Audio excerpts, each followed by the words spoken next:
जय श्री कृष्ण। भगवद्गीता का 5वां अध्याय श्लोक नंबर 21। ब्रह्मा स्पर्शेषायकमंथन विंध्यमाते यथा सुखमा सा ब्रह्मा योगा युक्तमा सुखामक्षमा स्रोते। इसका हिंदी अर्थ है, ब्रह्मा स्पर्श प्रकृति वस्तु मात्र से संबंध में आसक्ति रहित अंतकरण वाला साधक अंतकरण में जो सात्विक सुख है उसको प्राप्त कर होते फिर वह ब्रह्म में अभिन्न भाव से स्थित मनुष्य अक्षय का सुख का अनुभव करता है। व्याख्या। परमात्मा के अतिरिक्त शरीर इंद्रिय मन बुद्धि प्राण आदि में तथा शब्द स्पर्श आदि विषयों के संयोजन सुख में जिसकी आसक्ति मिट गई है, ऐसे साधक के लिए ये पद प्रयुक्त हुए हैं। जिन साधकों को आसक्ति अभी मिटी नहीं है पर उनका उद्देश्य आसक्ति को मिटाने का हो गया है, उन साधकों को भी आसक्ति रहित मान लेना चाहिए। कारण है कि उद्देश्य की दृढ़ता से कारण वे भी शीघ्र ही आसक्ति से छूट जाती हैं। पूर्व श्लोक में वर्णित प्रिय को प्राप्त होकर हर्षित और अप्रिय को प्राप्त होकर उद्विग्न नहीं होना चाहिए। ऐसी स्थिति को प्राप्त करने के लिए ब्रह्म स्पर्श में आसक्ति होना आवश्यक है। उत्पत्ति विनाशील वस्तु मात्र का नाम ब्रह्म स्पर्श है, चाहे उसका संबंध बाहर से हो या अंतकरण से। जब तक ब्रह्म स्पर्श में आसक्ति रहती है तब तक अपने स्वरूप का अनुभव नहीं होता। ब्रह्म स्पर्श में निरंतर बदलता रहता है पर आसक्ति के कारण उसके बदलने पर दृष्टि नहीं जाती और उसमें सुख का अनुभव होता है। पदार्थों के अपरिवर्तनशील स्थिर मानने से ही मनुष्य उनके सुख लेता है, परंतु वास्तव में उन पदार्थों में सुख नहीं है। सुख पदार्थों के संबंध विच्छेद से ही होता है। इसलिए सुष्प्रवृत्ति जब पदार्थों के संबंध की विसर्ति हो जाती है तब सुख का अनुभव होता है। वहम तो यह है कि पदार्थों के बिना मनुष्य जी नहीं सकता, पर वास्तव में देखा जाए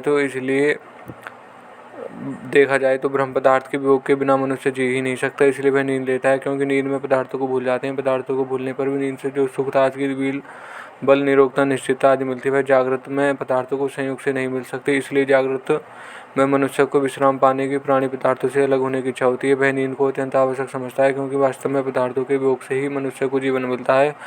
नींद लेते समय दो बातें होती हैं, एक तो मनुष्य ब्राह्मण पदार्थों से संबंध विच्छेद करना चाहता है और दूसरी उसमें यह भाव रहता है कि नींद लेने के बाद अमुक कार्य करना है। इस दोनों बातों में पदार्थों को संबंध विच्छेद चाहना तो स्वयं की इच्छा है जो सदा एक रहती है, परंतु कार्य बदल करने का भाव बदलता रहता है। कार्य करने का भाव प्रबल रहने के कारण मनुष्य की दृष्टि पदार्थों से संबंध विच्छेद तरफ नहीं जाती। वह पदार्थों को संबंध रखते हुए नींद की लेता है और जागता है।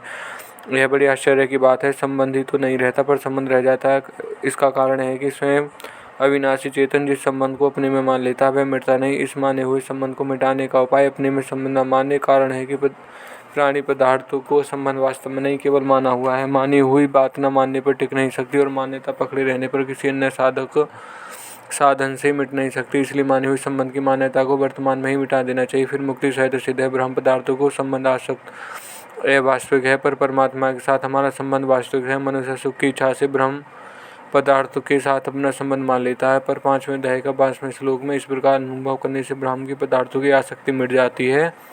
ब्रह्म पदार्थों की आसक्ति मिटने पर अंतकरण में सात्विक सुख का अनुभव हो जाता है। ब्रह्म पदार्थों के संबंध से होने वाला सुख राजस होता है। जब तक मनुष्य राजस सुख लेता है जब तक सात्विक सुख का अनुभव नहीं होता। राजस सुख में आसक्ति रहित होने से ही सात्विक सुख का अनुभव होता है। संसार से राग मिटते ही ब्रह्म में अभिन्न भाव से स्थित स्वतः स्थित हो जाती है। जैसे अंधकार का नाश होना और प्रकाश का होना दोनों एक साथ होते हैं, फिर भी पहले अंधकार का नाश होना और फिर प्रकाश होना माना जाता है। ऐसे ही राग का मिटना और ब्रह्म में स्थित होना दोनों एक साथ होने पर भी पहले राग का नाश ब्रह्म स्पृह सहित और फिर ब्रह्म में स्थिति ब्रह्म योग्यता मानी जाती है। जैसे 13वें अध्याय के पहले श्लोक में क्षेत्र के द्वारा अपने को शरीर को क्षेत्र से सर्वथा अलग अनुभव करने की बात आई है और फिर दूसरे श्लोक में क्षेत्र के द्वारा अपने को परमात्मा से सर्वथा भिन्न अनुभव करने की बात आई है। ऐसे यहाँ पहले ब्रह्म स्पर्श युक्त पद से शरीर संसार से अपने को सर्वथा अलग अनुभव करने की बात बताकर फिर ब्रह्म योग्यता पद से अपने को परमात्मा से सर्वथा भिन्न अनुभव करने की बात बताई गई है। भोग से विरक्ति होकर सात्विक सुख मिलने के बाद मैं सुखी हूँ, मैं ज्ञानी हूँ, मैं निर्विकार हूँ, मेरे लिए कोई कर्तव्य नहीं है, इस प्रकार अहम का सुख अंशेष रह जाता है। उसकी निवृत्ति के लिए एकमात्र परमात्मा की अभिन्नता का अनुभव करना आवश्यक है। कारण है कि परमात्मा से सर्वथा एक हुए बिना अपनी सत्ता अपनी व्यक्तित्व का सर्वथा भाव नहीं होता। जब तक साधक सात्विक सुख का उपभोग करता है तब तक उसमें सूक्ष्मता परिचितता रहती है। सात्विक सुख का भी उपभोग न करने से अहम का सर्वथा भाव हो जाता है और साधक को परमात्मा स्वरूप चिंतन में और नित्य एक रस रहने वाले विनाशी सुख का अनुभव हो जाता है। इस अक्षय सुख को आत्यंतिक सुख, अत्यंत सुख, एकांतिक सुख आदि नामों से कहा गया है। इसका अनुभव होने पर परमात्मा में स्वाभाविक ही एक आकर्षण होता है जिसे प्रेम कहते हैं। इस प्रेम में कभी कमी नहीं आती, प्रतिदेह उत्तर का बढ़ता ही रहता है। कुछ तत्व से प्रसंग चलने पर उस पर विचार करने से